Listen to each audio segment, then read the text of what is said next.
practice English speaking.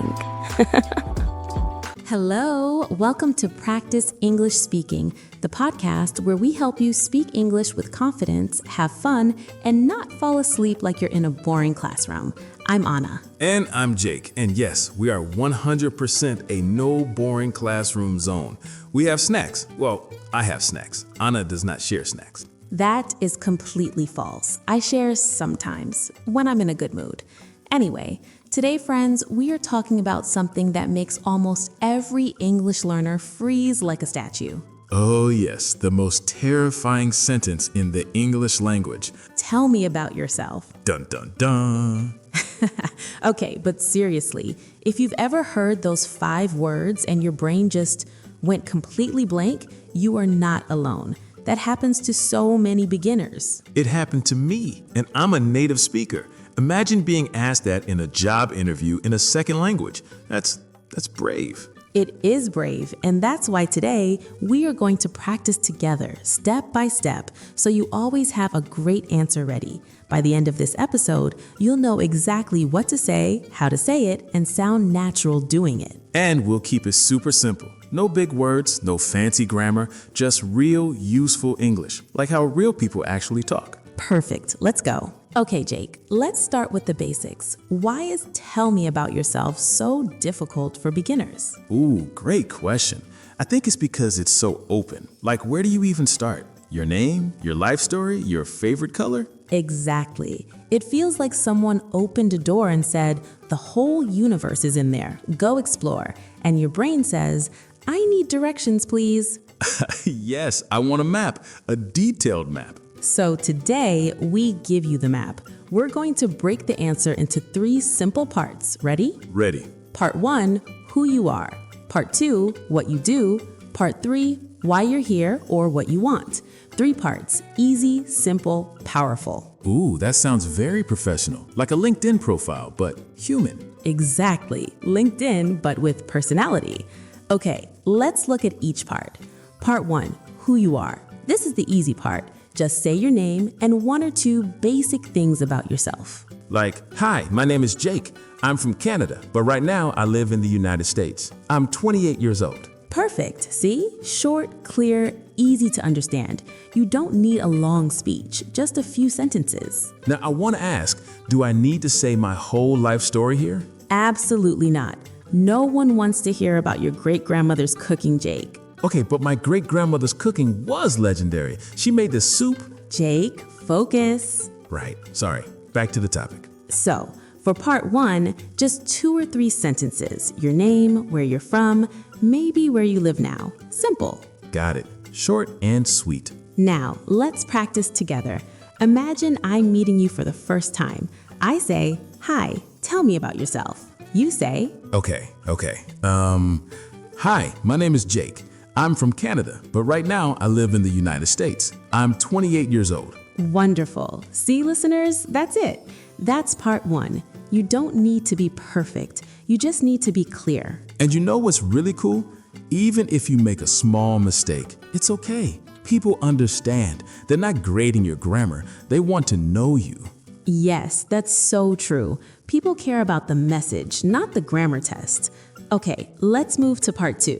What you do. Ooh, this is where it gets interesting because what you do doesn't only mean your job. It can mean your studies, your hobby, your daily life. Exactly. If you're a student, say that. If you're working, say that. If you're learning English right now, you can even say that. Oh, wow. So I could say, I'm learning English and I love this podcast. Ha, you get extra points for that one, Jake. I thought so. Okay, so some example sentences for part 2. Listen carefully, friends. Jake, I'm a student. I study English and computer science. I work in a small shop near my house. Jake, I'm a teacher. I teach children at a local school.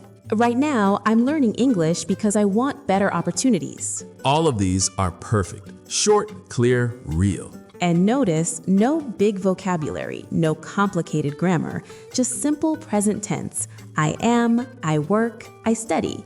You already know these words. That's the secret, isn't it? People think they need to sound fancy, but simple is actually better. 100%. Simple, clear, confident. That's the goal. Okay, so we have part 1, who you are, part 2, what you do. What's part 3 again? Part 3 is why you're here or what you want. This is where you make your answer feel personal and interesting. Oh, like your goal or your dream.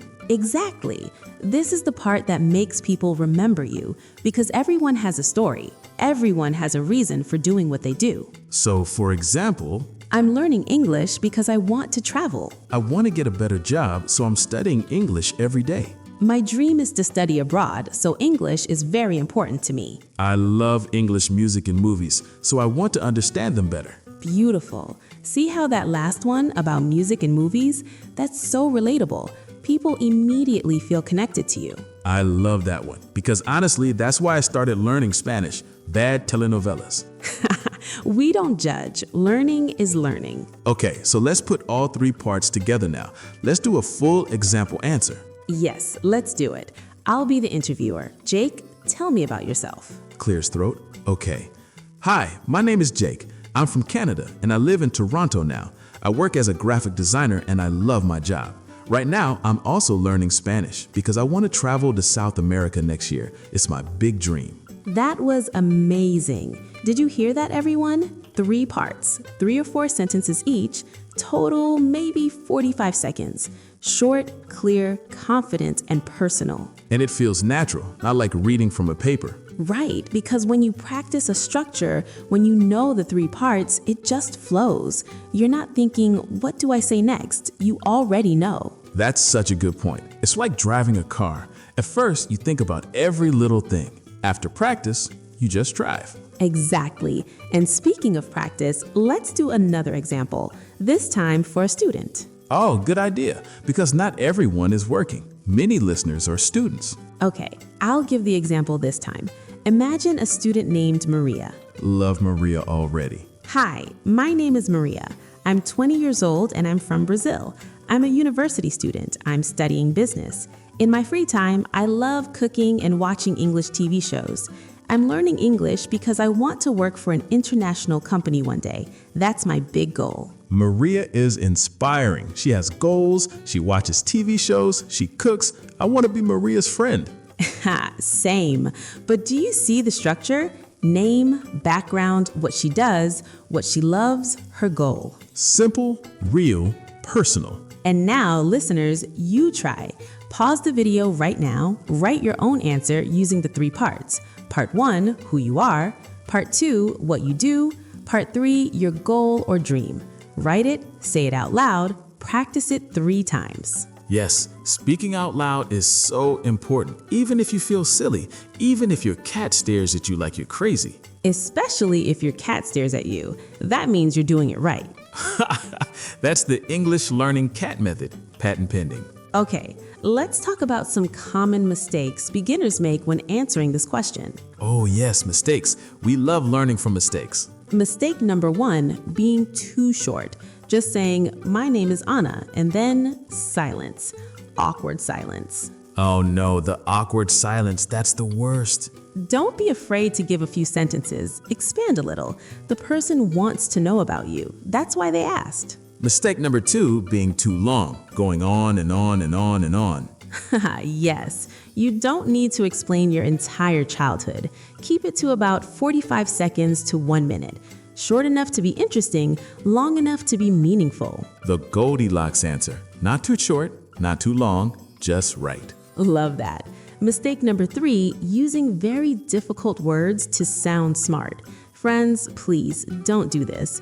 If you use a word you don't fully understand, it can sound confusing, or worse, you might use it wrong. Simple and correct is always better than complicated and confusing. Always. Mistake number 4, forgetting to smile. Okay, this isn't really a grammar mistake, but when you speak with a friendly, warm energy, even on the phone, people feel it. A smile in your voice. I like that. And mistake number 5, not practicing out loud before the real moment. So many people practice in their head, but never say the words. Your mouth needs practice too.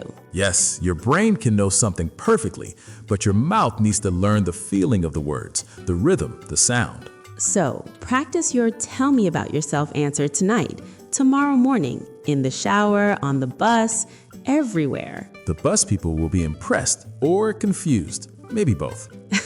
Either way, you'll be speaking English. That's what matters. Okay, let's talk about a few bonus tips, small things that make a big difference. Yes, bonus tip 1, use connecting words. Words like also, and, so, because, but. These make your speech flow smoothly. Instead of, I am a student, I study English, I want a job, you can say, I'm a student and I study English because I want to get a better job. See? Same information, but it sounds so much more natural and connected.